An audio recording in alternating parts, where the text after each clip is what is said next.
आने वाले समय में देश में लोकसभा चुनाव होने वाले हैं। इसी बीच मतदाताओं के मन में एक सवाल जरूर उठता है कि आखिर उम्मीदवारों के द्वारा नामांकन कैसे भरा जाता है, उसके क्या क्या नियम होते हैं तथा क्या प्रक्रिया होती है।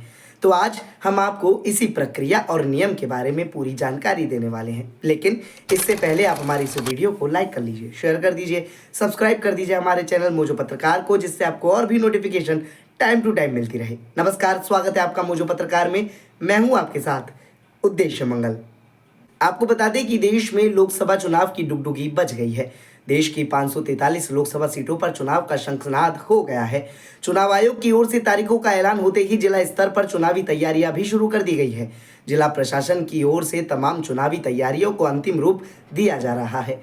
बता दें कि जिला स्तर पर ही लोकसभा चुनाव के उम्मीदवार अपने नामांकन पत्रों को जमा कराएंगे। नामांकन पत्रों को जमा कराना लोकसभा चुनाव के लिए सबसे महत्वपूर्ण कार्य है।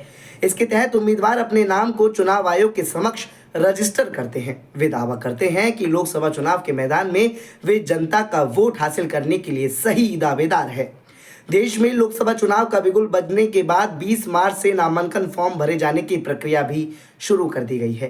पहले चरण की वोटिंग 19 अप्रैल को होगी। वहीं 1 जून को आखिरी चरण का मतदान और 4 जून को मतगणना के बाद रिजल्ट का प्रकाशन किया जाएगा। प्रत्याशियों की ओर से जमा कराए गए तमाम प्रमाण पत्रों की जांच के बाद चुनाव आयोग उनकी लोकसभा चुनाव की उम्मीदवारी तय करती है। चुनाव आयोग की ओर से प्रत्याशियों को उम्मीदवार के रूप में रजिस्टर्ड घोषित किया जाता है। उम्मीदवारी फाइनल होने के बाद ही प्रत्याशी चुनावी मैदान में उतरकर अपना प्रचार अभियान तेज कर अपने पक्ष में वोट मांग सकते हैं। उम्मीदवारों के भाग्य का फैसला आखिरकार जनता अपनी वोट की ताकत से कर ही देती है। इस प्रक्रिया में नॉमिनेशन को सबसे महत्वपूर्ण माना जाता है। आइए जानते हैं कि नॉमिनेशन की प्रक्रिया किस प्रकार की जाती है। बता दें कि लोकसभा चुनाव के लिए अधिसूचना जारी होने के साथ ही नामांकन की प्रक्रिया शुरू हो जाती है। कोई भी भारतीय नागरिक किसी भी लोकसभा सीट के लिए नामांकन कर सकते हैं। इसके लिए उनका वोटर लिस्ट में नाम होना अति अनिवार्य है। जब किसी उम्मीदवार को किसी राजनीतिक पार्टी की ओर से प्रत्याशी बनाया जाता है तो सामान्य तौर पर इसे पार्टी का टिकट मिलना शब्द से संबोधित किया जाता है। सिंबल के साथ प्रत्याशी अपना नामांकन दाखिल करते हैं। ऐसे में उन्हें चुनाव आयोग की ओर से संबंधित पार्टी सिंबल का आवंटन किया जाता है। इसके अलावा देश का कोई भी नागरिक सांसद बनने के लिए नामांकन कर सकता है। लोकसभा चुनाव में 2024 के लिए भारतीय निर्वाचन आयोग ने 7 चरणों में चुनावी प्रक्रिया पूरी करने का ऐलान किया है।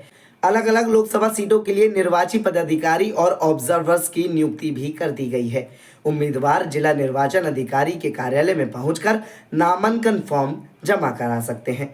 नामांकन पत्र के साथ उम्मीदवारों को जमानत राशि के रूप में निर्धारित रकम भी जमा करानी होती है। चुनाव अधिकारी के मुताबिक उम्मीदवार नामांकन के दौरान सीमित संख्या में गाड़ी का इस्तेमाल करना होता है। इसके अलावा वाहनों को निर्वाचन अधिकारी कार्यालय से 100 मीटर पहले ही खड़ा कर दिया जाता है। नामांकन के दौरान निर्वाचन अधिकारी की स्वीकृति के बिना कोई उम्मीदवार ढोल नगाड़े का इस्तेमाल नहीं कर सकता। उम्मीदवार को नामांकन पेपर के साथ शपथ पत्र भी देना होता है। नोटरी के स्तर पर इस शपथ पत्र को तैयार कराया जाता है। इसमें प्रत्याशी अपनी आय व्यय का ब्यौरा पूरी तरह से देता है। लोकसभा सीट पर उम्मीदवार बनने से पहले नामांकन पत्र भरना होता है। जरूरी कागजातों में प्रत्याशी को अपने पासपोर्ट साइज फोटो, आधार कार्ड, पैन कार्ड, मूल निवास, जाति प्रमाण पत्र की फोटोकॉपी जैसे कागजों की भी जरूरत होती है।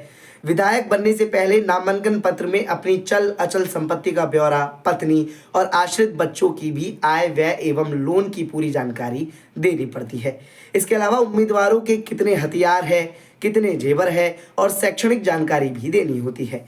आय के साधन को भी यहाँ अंकित करना होता है। इसके अलावा प्रत्याशी पर कितने आपराधिक मामले दर्ज हैं, कितने मामले कोर्ट में चल रहे हैं, क्या किसी मामले में सजा हुई है, इन सभी का विवरण एफिडेविट के माध्यम से सही देना होता है। उम्मीदवारी के लिए न्यूनतम आयु सीमा 25 वर्ष रखी गई है। लोक प्रतिनिधित्व अधिनियम 1950 की धारा 36(2) और संविधान के अनुच्छेद 173(b) के तहत इसका निर्धारण किया गया।